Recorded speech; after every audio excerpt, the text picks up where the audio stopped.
So I know I said that the next book series I was going to review was the Geodesy series by Piers Anthony, but funny thing about being a reading tutor for elementary school kids and having a lot of children's books on your favorites list, sometimes they overlap. And so this book review is going to be on the Wayside School collection by Louis Sachar.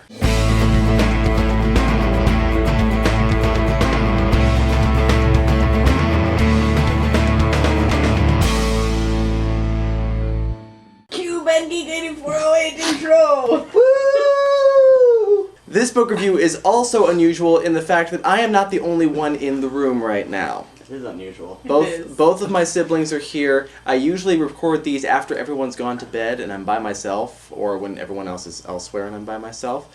But today I could not do that because later tonight there's going to be a thunderstorm. And we just went through a thunderstorm, and so I'd kind of like to get this recorded before we have another one. So, the Wayside School collection. It is a trilogy of books. Sideways Stories from Wayside School, Wayside School is Falling Down, and Wayside School Gets a Little Stranger. Right. And to describe these books to you, I think what I'm going to do is I'm going to read the introduction to Sideways Stories from Wayside School. It's the first thing you read in the trilogy. This book contains 30 stories about the children and teachers at Wayside School, but before we get to them, there is something you ought to know so that you don't get confused. Wayside School was accidentally built sideways. It was supposed to be only one story high with 30 classrooms all in a row. Instead, it is 30 stories high with one classroom on each story. The builder said he was very sorry. The children at Wayside like having a sideways school. They have an extra large playground. The children and teachers described in this book all go to class on the top floor, so there are 30 stories from the 30th story of Wayside School. It has been said that these stories are strange and silly, and that is probably true. However, when I told stories about you to the children at Wayside, they thought you were strange and silly. That is probably also true. So, as you can probably tell from that introduction, these books are ridiculous. Louis Sachar, in this trilogy of books, is basically a master of textual caricature.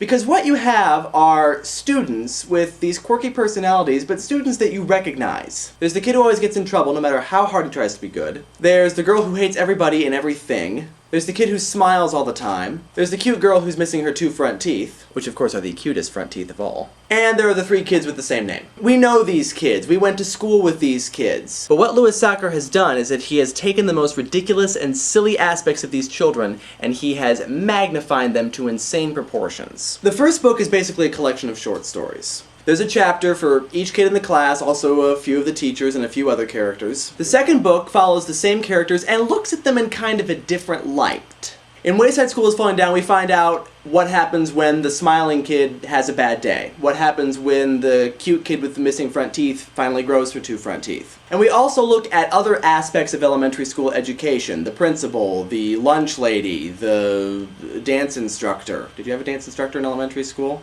In the third book, we have these characters that we have gotten to know over the last 2 books, and so he basically takes the world of Wayside School and turns it completely on its head. I mean, it's already sideways, so how much more can you turn it? Well, you find out. And it also addresses a few more serious issues, like love and friendship in the face of hatred and bitterness, that sort of thing. So really, what I like about these books is that they're silly. They're just silly. They're ridiculous. They make you laugh. There are some things that make absolutely no sense, and yet, for all of that, there is plenty in these books that is familiar. For all that it's silly and nonsensical and very much a caricature of real life, you will read these books and every so often you will find yourself kind of nodding and thinking, yep, I remember that. So Louis Sachar is able to really exploit the ridiculousness of everyday life. Kind of shows us how not to take life so seriously. And at the same time, he is able to remind us of some of the basic life lessons that we learned in elementary school. Not shoving them down our throat, but really just presenting them because, I mean, it's about an elementary school, so how can you not present those lessons? And so, I love these books. If you are or have ever been an elementary school student and you have not read these books, then you, my friend, are a deprived person, and you need to get the hell out and read these books now. Still reading the Geodesy series. I'm in the middle of the second book. I'm actually towards the end of the second book. I'm still debating whether or not I'm going to read all 4 or whether I'm going to stop after the first 2. You'll find out at some point, I'm sure. So, that's all. Say bye, siblings. Bye, siblings. Thank you. See you next time.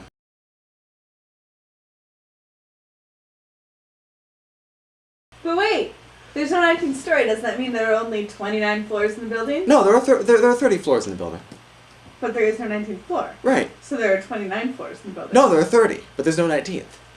Okay, so you go from floor 18 to floor 20? Yeah. And it's labeled floor 20. Yeah. But regardless, when you count the floors, there's only going to be 29. No, there's 30. How can there be 30 floors? See, this is what happens. There are 30 floors.